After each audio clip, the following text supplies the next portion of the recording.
dhimbjen në forcë edhe në reziliencë, ne mendojmë që kemi arrit me ndiku diskursin edhe mediatik, edhe publik, edhe politik.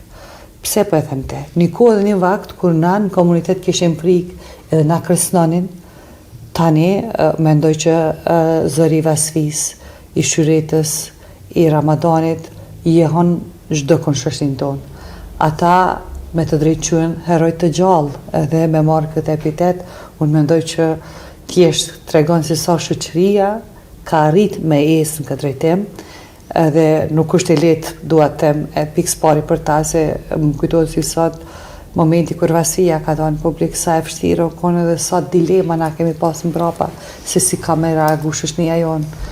Ne e bënim qatë veprim, po njëkohësisht e bartët një përgjegjësi, qysh kam historia e saj, qysh ka mu pranu nga shoqëria jonë. Pastaj historia e Shyretit, e aq ma shumë me Danit, si burra, se shoqëria jonë, dua të them që nuk i ka mendu burrat që mund t'jenë, jo vetëm e jona, fatkeqësisht në mënyrë jo proporcionale ndikon gratë. Me thonë, shumicën e vendeve ku ndodhin konfliktet gratë janë target edhe vajzat.